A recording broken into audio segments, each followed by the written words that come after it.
Hello నమస్తే, welcome to my YouTube channel. ఈ సమ్మర్లో ఏం చేయాలో తెలియక చాలామంది టైం వేస్ట్ చేస్తూ ఉంటారు. అలా టైం వేస్ట్ చేసుకోకుండా నా యూట్యూబ్ ఛానల్ని సబ్స్క్రైబ్ చేసుకొని బేకరీ అండ్ కన్ఫెక్షనరీ క్లాసెస్ ఫ్రీగా ఆన్లైన్లో నేర్చుకోవచ్చు. మీలో చాలామంది కేక్స్ చాలా అద్భుతంగా చేస్తూ ఉంటారు, కానీ కేక్ పైన మెసేజ్ రాయాలంటే చాలా కష్టపడుతుంటారు. అదే హ్యాపీ బర్త్డే, హ్యాపీ యానివర్సరీ, ఇంకేదన్నా మెసేజెస్ రాయాలంటే చాలా కష్టపడుతుంటారు. అలా కష్టపడకుండా చాలా సింపుల్గా, చాలా ఈజీగా నేనైతే కాలిగ్రఫీ రైటింగ్ కేక్ పైన ఎలా రాయాలనేది నా యూట్యూబ్ ఛానల్లో వీడియోస్ అయితే అప్లోడ్ చేశాను. ఈ పాటికే మీ అందరికీ అర్థమై ఉంటుంది మనం చేయబోయే కేక్ కార్ థీమ్లో ఉంటుందని. ఇంకా 4 లేయర్స్ వేసుకొని కేక్ అయితే హైట్ ఇచ్చి నేను మంచి వైట్ కలర్ క్రీమ్తో ఫినిష్ చేశాను. కార్ పైన ఇన్స్టాల్ చేస్తున్నప్పుడు చాలా కేర్ఫుల్గా చేయాలి, ఎందుకంటే కేక్ని ముందుగానే సెట్ చేసుకొని పెట్టుకోవాలి. నా పాత వీడియోలో ఆల్రెడీ మీకు మెన్షన్ చేశాను. ఫాండెంట్ కేక్స్ చేసేటప్పుడు కేక్ని ముందుగానే ఫ్రీజ్ చేసి పెట్టుకోవాలి, ఎందుకంటే మనం ఇన్స్టాల్ చేసేటప్పుడు కేక్ అనేది ఫినిషింగ్ లూజ్ అవ్వకుండా, డ్యామేజ్ అవ్వకుండా ఉంటుంది. మీరు ఫాండెంట్స్తో ఎప్పుడైనా కేక్స్ చేసేటప్పుడు room temperature minimum 23 degrees maintain చేయాలి.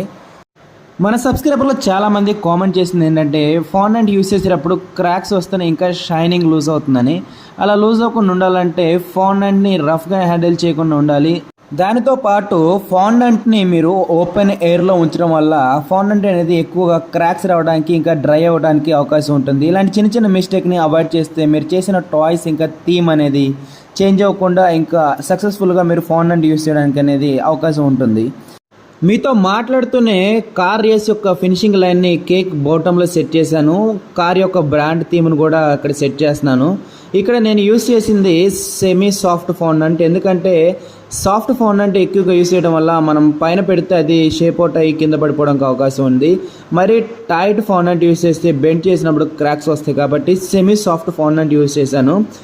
కేక్ పైన నేను పెట్టిన తర్వాత ఆ షేప్లో, డోమ్ షేప్లో బెండ్ చేయడానికి నాకు చాలా ఈజీగా ఉంటుంది. ఫాండెంట్తో టాయ్స్ చేసేటప్పుడు చాలా వరకు మనం కాన్స్ట్రాస్ట్ అనేది డస్ట్ చేస్తూ ఉంటాం. అలా డస్ట్ చేసినప్పుడు ఆ టాయ్స్ పైన ఫైనల్ ఫినిషింగ్ అప్పుడు కూడా ఆ డస్ట్ అనేది కలర్ని డల్ చేస్తూ, కలర్ని డామినేట్ చేస్తూ ఉంటుంది.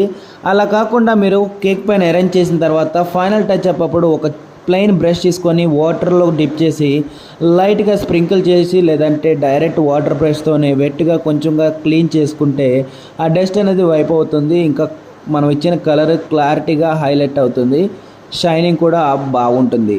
సో ఇది ఒక టెక్నిక్ అనే పెట్టుకోవచ్చు మీరు. ఫైనల్గా కార్ థీమ్లో ఫాండెంట్ కేక్ రెడీ అయిందని నేను అనుకుంటున్నాను. మీలో ఎంతమందికి కేక్ నచ్చిందో కామెంట్ సెక్షన్లో కామెంట్ చేయండి. వీడియో నచ్చినట్టయితే లైక్ చేయండి. నా ఛానల్కి కొత్తగా వచ్చినట్టయితే please subscribe my channel. Thank for watching.